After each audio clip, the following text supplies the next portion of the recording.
जी आऊं हिन वक़्तु यूनियन काउंसिल बोहारा जे मेन बोहारा शहर में मौजूद आहियां।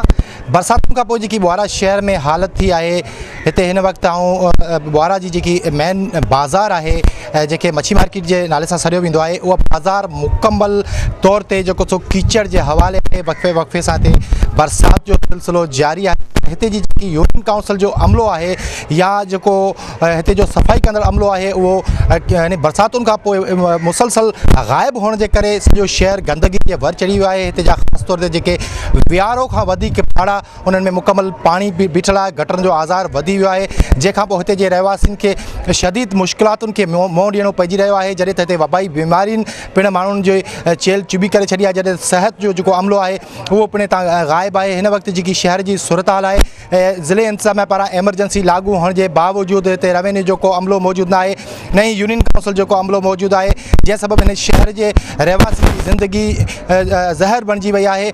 ज़रूरत हिन ॻाल्हि जी आहे त हिन शहर में ख़ासि तौर ते पहिरीं त हिन गटर जी सफ़ाई जो बंदोबस्तु कयो वञे। उनखां पोइ शहर मां शहर जा जेके ख़ासि तौर ते पाड़ा आहिनि उन्हनि मां गंदे पाणी जो निकाल आहे जेको उनखे यकीनी बणायो वञे। ऐं ख़ासि तौर ते जेके वबाई बीमारियूं फैलियूं आहिनि, जेके नंढड़े ॿारनि में फरोड़ा फैलिया आहिनि, उन्हनि जे इलाज लाइ फौरी तौर ते हिते टीम मोकिली वञे, त जीअं बोहारा जो शहर आहे जेके हिते पास गॾाई में हिन यूनियन काउंसिल में माण्हू रहनि था, उन में जेके वबाई बीमारियूं फैलियूं आहिनि उन ते फौरी कंट्रोल करे सघिजे। पर हितां जे रहवासियुनि जो चवणु आहे त हिते जेके शहर जा ख़ासि तौर ते पाड़ा आहिनि, ख़ासकरी पाड़ो, उमराणी पाड़ो, समेजा पाड़ो, शीदी पाड़ो, इहे मला पाड़ो, इहे मुकमल तौर ते पाणी जी ज़द में आहिनि। पर बार बार जेके हितां जी जेकी यूनियन काउंसिल जी इंतज़ामिया आहे उनखे आगाह कयो आहे, पर उहे उन ते तवजो नाहिनि ॾेई रहिया, जंहिं करे हिते ज़रूरत हिन ॻाल्हि जी आहे त इंतज़ामिया फौरी तौर ते तहरीक वठे त जीअं हिते जे माण्हुनि जे मसइलो हल थी सघे।